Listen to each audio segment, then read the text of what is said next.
What's happening, people? And welcome back to the channel. Premier League table predictions then come the end of the 25-26 season. We've got literally the Premier League season right in front of us now. I've left this right to the last minute, so apologies. I've just wanted to see how the transfer window unfolded. I've been struggling as well for time, but really looking forward to this video. I'm going to be ranking where I think every single club will finish. If you're new to the channel, please do like and subscribe. Get involved in the comments below what you agree with me on, what you disagree with me on.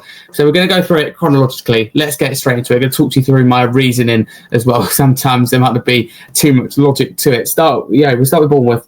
I think they're going to struggle purely the fact that they've sold a lot of defensive players. They are replacing them, but it's going to take time to bed in, to gel. However, what gives me confidence from a Bournemouth point of view is that they've kept hold of key attacking players, Kyver, Christie, Semenyo. So I don't think they're going to struggle, if that makes sense. I don't think they're going to be like, oh my God, in risk of going down. I just don't think they're going to push on to maybe what they would have liked. So I'm going to, for now, put them in that, what I call mid-table medalers bracket, so the 8th to 14th.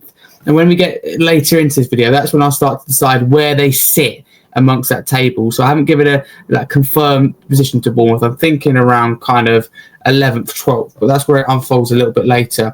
Next, we go to Arsenal. As a Tottenham fan, this pains me to say what I'm about to say. Liverpool done very strong in the transfer window, so this gives you confidence that I could and hopefully am wrong. However, I just feel that Arsenal maybe have now got the tools to finally win something. I don't know what they win, but I think they'll win a trophy. Someone like a Grocker, as Arsenal have always been missing that poacher. Arsenal haven't been able to get that second goal. So many times they've been 1-0 up and then throwing it away. Grocker will change that. So they made good signings. They're looking better in pre-season, and I think he's going to be a very key part.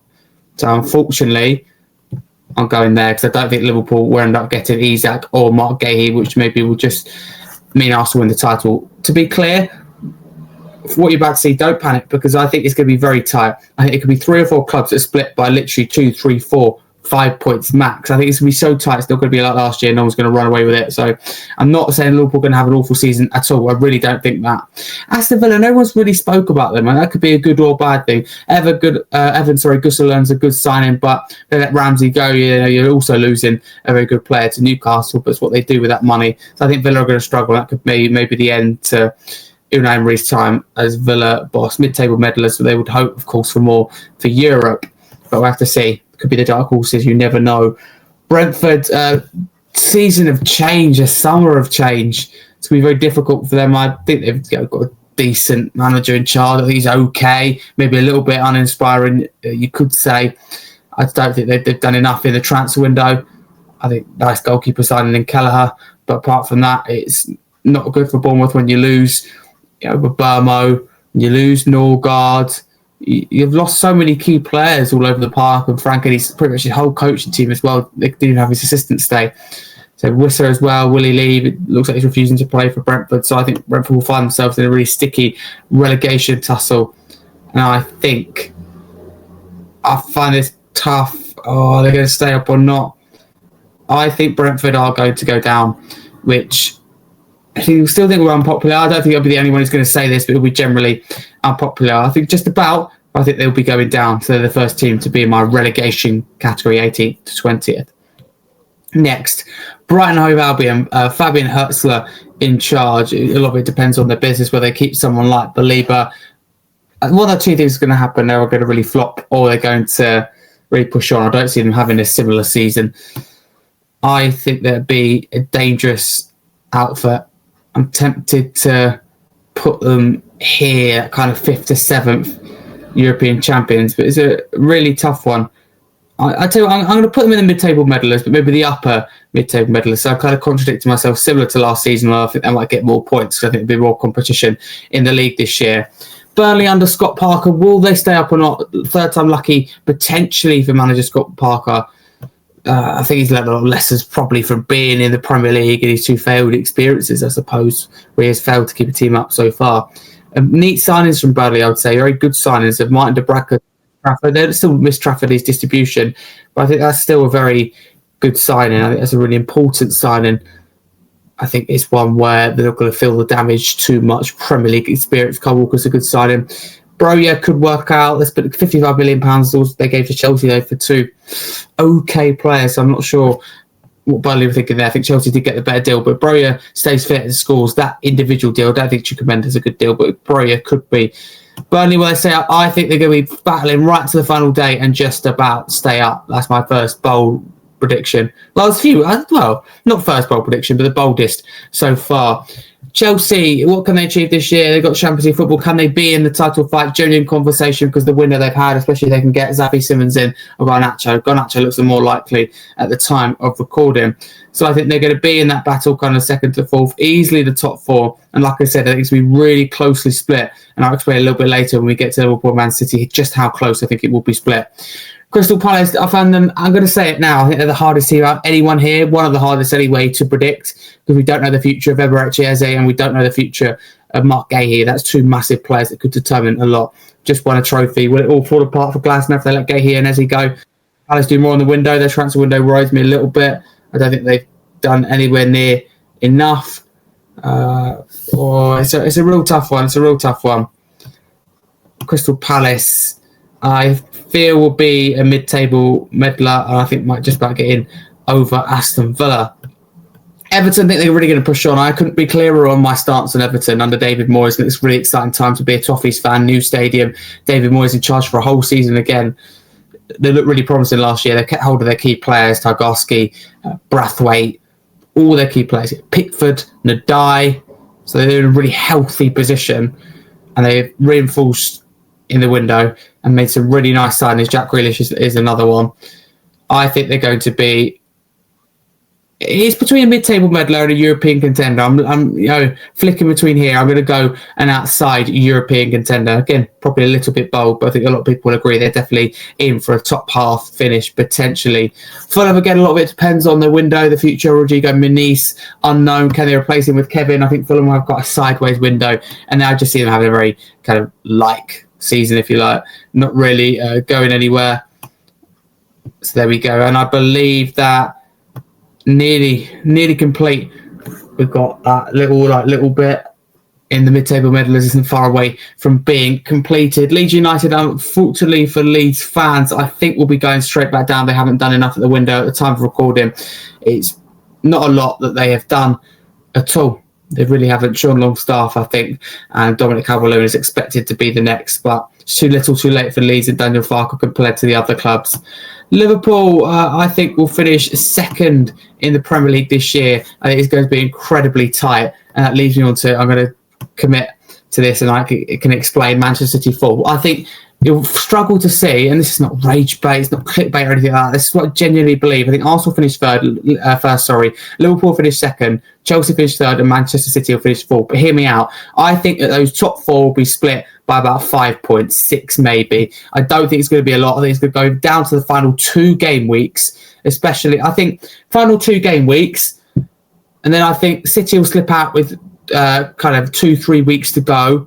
And it'll be a straight shootout between Arsenal, Liverpool and Chelsea, split by about 3 points going into the final day. I just back Arsenal to get the job done. But it's really hard to call in those top 4 teams. I think Liverpool, you'd back them the most in terms of retaining their title, finished the league, walked the title last year, and reinforced even more and had a better winner than Arsenal. I just feel like Arsenal have got some really key ingredients they didn't have before, like a poacher. Manchester United, people laugh at this, but seriously, don't discount them from the European conversation once again, because they've signed Benjamin Sesko, Matis Cunha and Brian Mbeumo. If they can get someone like a Carlos Baleba in that midfield to revitalise the midfield, and they can get a goalkeeper in and even somehow improve their back line, that's a 9-10 hour window, and they go from 16th, 15th to all of a sudden 6th, 7th. So I see them as Manchester United as kind of 6th, 7th kind of club. Newcastle United, again, we talk about really hard to predict, and Newcastle coming alive in the transfer window, which will give lots of Newcastle fans plenty of hope, I'm sure. This one's going to be super tough where to put them. Going to be struggle. Where are we going to put them? I'm deciding between 7th and 8th. That's what I'm stuck between, 7th, 8th or 9th. I'm going 8th place for Newcastle United, which I think would be a disappointing season, considering they're now expected to sign Ramsey and they're getting this business done. I think that's really on the harsh side for Newcastle fans. And do you know what? I'm actually going to change that. I think they're going to finish 7th. I can't see them not being in Europe. So I think it'll be 7th place. Extra place will come to England this year if I had to predict it. And Newcastle will be playing in the Conference League. Nottingham Forest, I think, going to absolutely fall off a cliff. And I think Nuno is going to be sacked. I think they've got their... And that's, again, unpopular. And that's quite reactionary. So I will explain. I think Forest will start okay, but I think we'll get to February, March, and I just think they'll lose a couple of games and just completely collapse, a bit like they did last season, but a bigger one that lasted for a long period and just was kind of really bad. So I think Forest will kind of be hovering like 9th, 10th, maybe 8th the whole season, then really slip into that bottom half as the season goes on. I just think they're really going to realise how much they miss Anthony Elanga in particular. But Forest have got their recruitment well, to be fair. So Forest, they're not going to be here. They're not going to be here. I think they're going to be somewhere here. So at the moment, unless things change, I'm putting Nottingham Forest at 9th position. So kind of, and it's not disastrous, but I think Nuno will be sacked at the end of the season. Sunderland, this is tough because one of these 4 Premier League clubs are going to have to go down. And it's absolutely not going to be my club, Tottenham Hotspur, you'd hope and think. Sunderland, this is tough. They made a lot of new signings. Will it gel is the real question here. I feel this is really tough. And I'm going to break my own rules here, and I'm going to skip to Tottenham to put them 8th. I think we'll just miss out on European football under Thomas Frank. I think this will be the lowest they finish under Frank, though, with lots of positive signs. I just think competing on all 4 fronts, you can't juggle the Premier League as well. I'll explain what these positions look like in the end. They're just in categories for now. These 3 teams, there's a possibility that any of them could go down, if we're being totally honest with you. West Ham, they haven't done a lot in the window, a little bit concerned for them. What will happen? Will they go down or not? I think West Ham will just about be okay, but really struggle. Oh, this is where it hurts. This is where it's tough. And we're limited with decisions. One's got to go in the relegation Trussell category, and one's got to go in the relegation category. Sunderland, we're going to be in and around that. There's no doubt about it. They signed a lot of players. Will it gel or not? I don't think it's going to. And therefore, I think Sunderland will be relegated. The signings they've made are not relegation worthy, but it's just the fact that I don't think it's going to gel. I think they'll be like a Forest and a Chelsea in the first season and making lots of signings. And I think Wolves will finish 16th, a bit of a nothing season, really disappointed. I think they would have thought they could have pushed on to at least it becoming a mid-table club under Victor Pereira that season. So this is my prediction. So I'm going to run through them because it's hard to see they're in categories. So I think Arsenal will finish first and be Premier League champions. I think Liverpool will be second. Chelsea will be third. Manchester City will be fourth. That makes up your top 4 Champions League football. 5th place, I think, will be Everton. 6th place, I think, will be Manchester United. 7th place, I think, will be Newcastle United. 8th place, I think, will be my club, Tottenham Hotspur. 9th place, I think, Brighton Hove Albion under Fabian Hertzler. 10th place, I think, Nottingham Forest. 11th place, I think, Bournemouth. 12th, Crystal Palace. 13th, Fulham. 14th, really bad season for them, Aston Villa. 15th, West Ham. 16th, Wolverhampton Wanderers. 17th, making the amazing escape, Burnley, under Scott Parker. I think they'll stick with him. 18th place, I'm going Brentford. I think all 4 will go down, sack their manager. 19th, I think Sunderland will change their manager in the season. So I'm going Sunderland 19th and Leeds United 20th under Daniel Farker, who again I think will relegate another Premier League team after getting them up from the Championship to the Premier League. So let's go through it the other way. Leeds United 20th, Sunderland 19th, Brentford 18th, Burnley 17th, Wolves 16th, West Ham 15th, Aston Villa 14th, Fulham 13th, Crystal Palace 12th, Bournemouth 11th, Nottingham Forest 10th, Brighton Hove Albion 9th, Tottenham Hotspur 7th, Newcastle United 6th, Manchester United 5th, Manchester United 6th, Everton 5th, Manchester City 4th, Chelsea 3rd, Liverpool 2nd, and Arsenal 1st. That is my Premier League predictions for the 25-26 season. On screen there, I'm going to give you a minute or so to look at it and let me know what you would change in the comments below. Those are my predictions. So the 3 relegated clubs to be Brentford, Sunderland and Leeds. Top 4 clubs to be Arsenal, Liverpool, Chelsea and Manchester City. I think the clubs at West Ham, Wolves and Burnley will be in the relegation battle. I think Everton, Manchester United and Newcastle will get European football. All of them will be controversial in their own way. Newcastle will be in the least. Those are my predictions. They're about to disappear. Let me know what you change in the comments below. But thank you very much for watching this video. Honestly, that is how I genuinely feel. And I'm not going to lie. Predictions isn't my strong point. That's just how I feel. And it's probably not going to happen. I totally acknowledge that. But those are my thoughts. Thank you very much for watching. If you're new, like and subscribe to the channel. I'm so glad that about you that the Premier League season is back Let me know honestly what you've changed in the comments below. Any you agree with.